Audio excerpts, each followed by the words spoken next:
Hey, it is Mark with Dine Digital. Thank you for tuning into The Dish. This is where we have conversations with restaurants from all over. And when we're not doing that, we're helping restaurants book more events. And so that's one of the things that we focus on here. But today we are super excited to have a new friend from Colombia, and his name is Chef Juanma. And welcome to the broadcast. How are you doing? Hi, how are you? How's everybody? I hope you're staying safe, and I hope everything up there is going very good. And I hope to be there as soon as possible. Yes, yes. I understand that you're supposed to be in the U.S. at this time, but because of everything that's been going on, you're in your home city right now, enjoying that, I'm sure. What we want to do is get right into your story, let you talk about what's going on with El Cielo, and so why don't you go ahead and give us the story of El Cielo? Okay, so I started when I was 19, working with a Japanese chef that lives in Buenos Aires. After that, I went to San Sebastian in Spain, and I worked with Arsac. Then I came back when I was 23 and I opened my first restaurant in Medellin, the one I'm right now. Um, right now we have a hospitality group. We have around 12 to 13 restaurants and two bars and one hotel. The hotel is being finished. It's gonna be open. It was supposed to be open these days, but because of the quarantine and everything, we postponed the opening like in 2 3 months. And we have El Cielo in Medellin, in Bogota, Miami, and soon we will open it in DC in Washington. Nice. So, do you have a approximate time when you think DC is going to be ready to go? I was telling you about DC. Yeah. So we finished. We already finished the construction. We are now in the permit, like waiting for all the permits to get done. It will take. I think no more than a month, and then it's like decoration, soft opening, testing the food. Like we already have the menu designed and everything, but it's a new kitchen, so we have to test. I think the first days of the September we will be able to open. Also because the borders are closed, so we cannot travel. We have part of our team that lives in DC and Miami came for the quarantine to Colombia to be with their families. Right. So we came back and now we cannot get in. So it's kind of crazy because we are waiting for the borders to open and the flights to come again. So they announced that in the first days of September we can travel. So that may be the date where we arrive to DC and do the opening. Right, right. Yeah, We are it's very definitely, excited. yeah, it's an interesting time to say the least. So let's say get a little bit more about your personal story. I should say you gave us a little bit about the starting out with the Japanese cook. So what else can you tell us about that? Yeah, it was a really nice experience. He's Anitamai, so he's like a Japanese master of culinary arts, awarded by the first minister of Japan and the emperor as one of the five best chefs of Japan. And he's very strict and very tight with everything. Everything is very like a military, like, Mhm. so you learn that discipline in the kitchen from a Japanese chef gives you a lot of skills and a lot of bases to do new types of food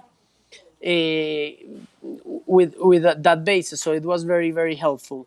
And then when I worked with Arsac, it was also very disciplined, but it was also creative. So they run a restaurant very very good, but at the same time they are always testing new ingredients, new ways of serving, textures and everything. So it's like two different experiences and both very important for my career. So I'm very grateful for having that, and I always them as my masters, like my mentors. Yeah, that's great. So when a guest comes to El Cielo, what can they expect as far as the experience? Okay, we have a to I'm gonna explain you a little bit like how it's gonna Washington work. Mhm. We have two rooms, two serving rooms. So one is a big serving room, like the main room. We have a bar and we have a la carte menu, so you can order snacks, entrees, main courses, desserts, and everything. Everything comes to the center of the table, so we don't have any scheduled time that everything has to come at the same time. And then we have another small dining room, like for 20, that we just serve there tasting menus. Mhm. So our tasting menus have between 12 to 20 courses, plus the wines or cocktails. We have some sensorial uh, moments or dishes, like you wash your hands with chocolate and you can lick your fingers. We developed that with a neuroscience study that we did, putting EEGs in the Mhm. like helmets and measuring the waves of the brain with the people washing their hands. Then we have a lot of Colombian cuisine inspired, Mhm. but with always with local ingredients. Mhm. So we can have, for example, a local halibut with plátano maduro, sweet plantain puree, or a texture, or a guava from Colombia sauce with the halibut. So that way we mix the Colombian ingredients and the local food, and that's the way we are cooking. Yeah. That sounds amazing. So you've already kind of explained some of it just by telling us about it, but can you give us a little more insight into the uniqueness of El Cielo? We believe that Colombia is like a treasure to be discovered, because we had a war for 60 years, and that now the war is over, like six Mm. 7 years ago. So now it's a very safe place and has become the new trend of tourism and everything. And also for locals, traveling to many Colombian zones that were not available for us because there were guerrillas and everything. So right now we're traveling through the territories, looking for ancestral recipes, indigenous people recipes, like grandmother recipes of old towns that have been left to the in the middle of the mountains. So we're trying to find out all these types of preparation, ingredients, and everything, and then we make it less traditional, with avant-garde techniques of cooking, with like more sensorial things. So I think that it's an express. El Cielo is an expression of Colombia, how it is now, Mm. that has profound roots and beautiful ingredients and very tasteful. But also Colombia is new, is fun, it's innovative. So I think El Cielo represents that, both traditional and innovative things. Yeah, I think that that's like what we're trying to represent, and making Colombia, making El Cielo a Colombian ambassador of our food, but more modern, more fun, more innovative than the traditional one. That's great. I love the innovation, like you said, and it sounds amazing. All right, so what's that thing on the menu that your guests going to have to try when they come to the restaurant? We have that's a good question, because I they always ask me what is your favorite dish, and I say like all of them. I love them, because Yeah, what's your favorite actually kid, right?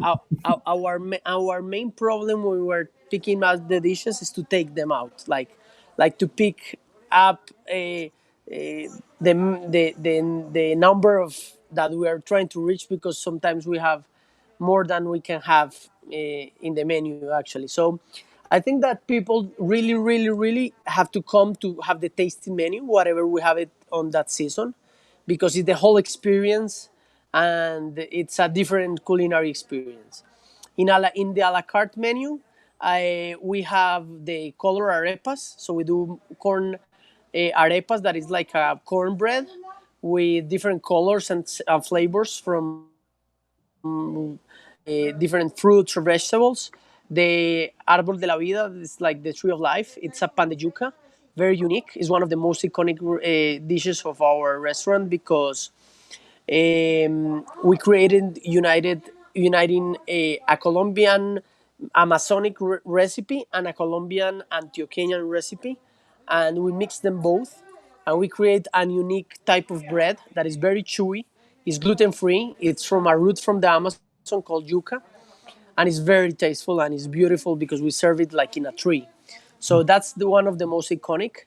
Our ceviches are very unique too because, as you know, Colombian ceviches, Mexican ceviches are aguachiles that are with chilies, with peppers, and the Peru ceviches are with lemons. So Colombian ceviches we are unique because we make them with acid fruits, and Colombia is one of the countries with more fruits in the world. So we don't use not either lemon or chilies to do the ceviches, but different rare acid fruits to cook in the juice the fishes or the shellfish or anything. So it's completely different ceviche, very fruity, very nice, and we have several types of ceviches. Those are very unique. We have a lobster rice, very good, called atollado lobster rice. It's like a kind of a risotto, but with very Creole, very tasteful Caribbean and Colombian flavors. Yeah. Oh, yes, very good. And we're going to have a little show off your dish via Instagram. So I'm going to bring up the miso carrot soup, and then you can kind of talk through it. Yes. I'm going to drop off just so you can have more of the screen in the meantime. So, Yeah. So we have now the miso carrot soup with tangerine.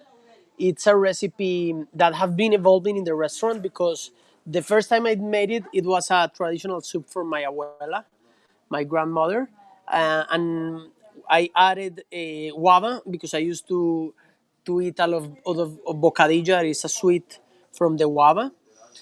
It has cardamom because the people from the farms before the gum was invented, they used to have cardamoms in their pockets. So when they visit their girlfriends or something, they had good bread smell. So they use a cardamom instead of gum many years ago. So it's very known the cardamom in Fredonia, where my grandparents are. That's an old town from near Medellin. And my childhood is plantains, sweet plantains, so it has sweet plantains. Also, I used to eat a lot of tangerine when I was young, and when we arrived to DC, we added tangerine, which we didn't have it. I don't know why in Medellin at the first time, and then we wanted to make more complex the flavors, so we did miso, which is like fermented beans, to add a little bit more of complexity to the soup. So we have a carrot tangerine miso soup with sweet plantain and cardamom, and guava with amaretto, that is a liquor from almonds that my grandma also loved. So that's my grandmother's recipe inspiration. thanks for sharing that. That is not your typical carrot soup, and that's what's great about it, right? Yeah, it's very good. All right. So when people come from out of town, so we'll focus on DC since that's the next big thing for you guys. What kind of advice would you tell them, like what you need to do outside of coming to El Cielo? Other restaurants Anything, like restaurants or just things to do, yeah, that you would um, recommend. I love a restaurant that is like one block away. I think is one of the best in DC, called Masseria, from a chef called Nick Stefanelli. I love another restaurant called the Daphne. They have a little like small burgers, but of ¿cómo se dice el pez? El bagre catfish. So they have catfish burgers in the Daphne. It's very very good. Um, I like the sushi from ¿cómo se llama in the Trump hotel? There's a really nice Japanese restaurant. Maxwell is a wine bar, absolutely outstanding because they change the menus like three or four sommeliers that they do a partnership and they have like the best rarest wines. Um, Museums, I think the natural history is it's very nice. I love taking my daughter there, and I also love the National Gallery because I love art. I also take my daughter there. The Redwick Gallery is also really nice, and Georgetown is beautiful. It's like in a nice days going to Georgetown and walk, and it's very very nice. That's great. Very nice, very nice. So you've been doing it for 12 years. So what kind of advice would you give to another person starting up a restaurant? I think starting as a restaurant as an entrepreneur Yeah, as a is chef, an entrepreneur, yeah. yeah it's it's all about being having a balance between being very very passionate because you will have very rough moments and every rational decision is not gonna make sense, so you need your passion to make that decision for your rational side, but at the same time you need a balance in a rational side to be very sharp and cold, like cold mind to Mhm. take decisions where you have to take them. So I think it's like a balance or a mystery that you have to say like, is this the right way to take the decision with cold and sharp mind, or is this the right way to do it with the passion? Mm. But that that also that gives you your hearts tell you that. So sometimes you say like I have to stop this is the way it's have to be, and sometimes you feel your heart and you say like it doesn't matter how the rational brain is concluding something, but I feel the passion in my heart and I have to continue. So it's like a balance between being very rational and very passionate. I think that's and being I always say this: you have to have macro patience in your dreams and micro speed.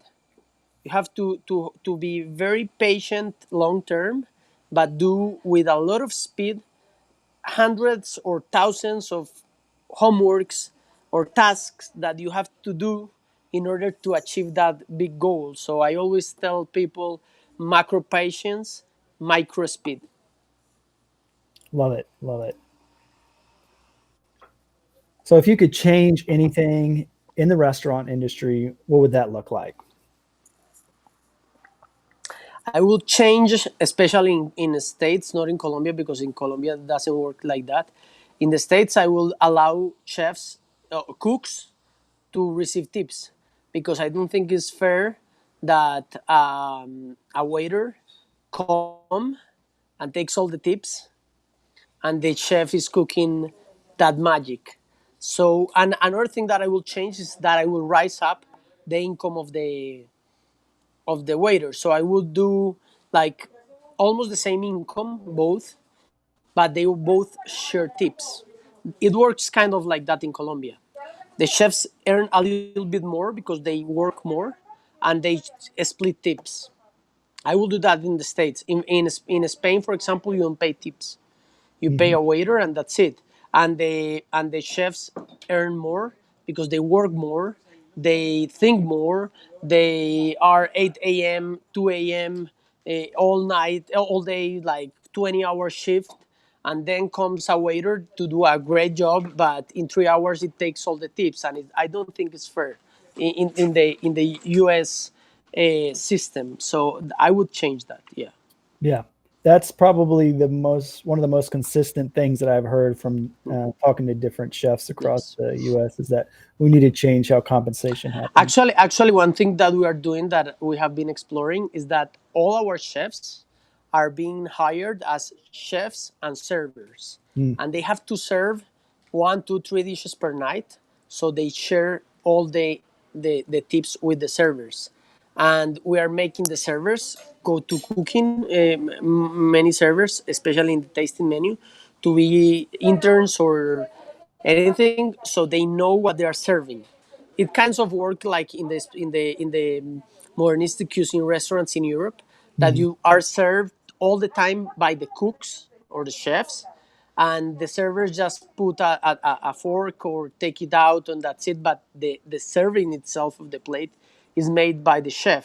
So we're trying to implement that as with all the legal advisory and everything, to change a little bit that, because our menus, so the a la carte menu is very affordable, but our tasting menus are more expensive, and it has to be, they have to be explained by chefs. So we want them to share also the tips, because we don't think it's fair that happen, and we may find a way through legal contracts and everything to do it by the book, but sharing that tips with the chefs that they deserve it. Yeah, very interesting. Very interesting. All right. So, what do you love the most about being a restaurateur? Um, Good question. I think it's the rush, and many people at 6 p.m. or something with regular jobs are like finishing Mm. their day, they're going home and everything. And being chef and restaurateur is like we are about to start the fun part of the day. So I love the rush in the kitchen. Actually, our kitchens are very disciplined, and we call them uh, precision kitchens, not pressure kitchens. We we difference them, because in a la carte you have a pressure kitchen, like the main room will have a pressure kitchen, but the tasting menu is all about precision. So, but it's still a rush in the kitchen, and then you go to the restaurant, it's like a whole new world of nightlife, because you have everyday new clients. Mm. And I don't like clubs. I don't like going to clubs and anything. My type of nightlife is a restaurant. So I have a lot of fun being in the kitchen or in front of the house with the clients, because it's like fun every night. Yeah. Yeah, that's great. That's great.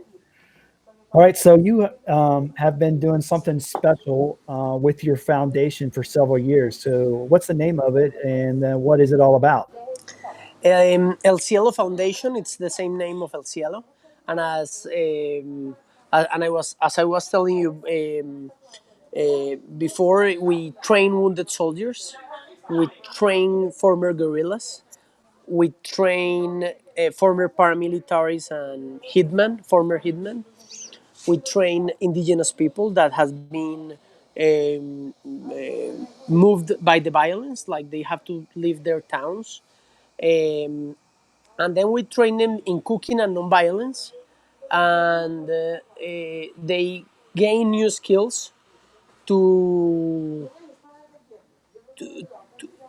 have and to work after a life in at war, because even a soldier that we support them, they were living of the war, and now the war is over, so they have to do new things, especially if they have been, for example, mutilated by a landmine or something, because we have a lot of wounded soldiers. So they need new skills to be citizens. Mm. And so we train them. We do forgiveness and reconciliation sessions. We do non-violence sessions and cooking, also in the towns that used to be very dangerous. Actually, before the war was signed, the end of the war was signed, we used to go to the war zones in Black Hawks, dress as chefs to promote nonviolence and to teach people. And we have a lot of stories about the war and everything. It was now they are kind of of easy to tell, but at that time they were very hard. One time, the head of FARC, Hmm. I was with them, with the president, with the mayors, ministers when they signed after they signed the peace treaty, and. And they say to me like, congratulations, you have been part of this change, but before we signed the agreement, you were one of our top military targets. Wow. And everyone was like, and he said like, you have been doing an outstanding job, um, to a point that you were a target for us. And these are guys that have that they used to run a guerrilla that killed 250,000 people. Mm.